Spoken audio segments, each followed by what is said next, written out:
Assalamualaikum warahmatullahi wabarakatuh. Saya Sofiandi Agustin dari 11 IPS 3 absen 26 ingin membacakan pidato yang berjudul Budi Pekerti.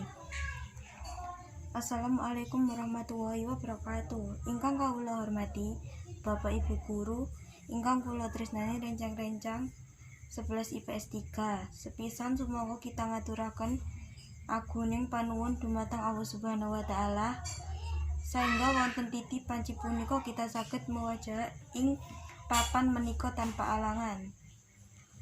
Shalawat lan salam boten kasupen tansah kita kunjukaken dumateng Nabi kita Nabi Agung Muhammad Shallallahu Alaihi Wasallam. Bapak Ibu saha kanca-kanca ing kinurmatan, keparenga kula ing wekdal menika ngaturaken sekedhik ira-ira bebagan budi pekerti tumrap kita sedaya konjuk uri-uri budaya wiwit.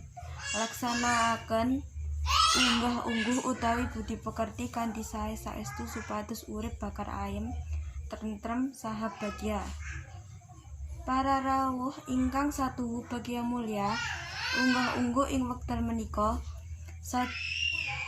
sajatosipun sampun mrihatinaken mila kita kedah sami-sami sinau babagan unggah-ungguh tumrap tiyang sepuh saha saking Bapak Ibu guru.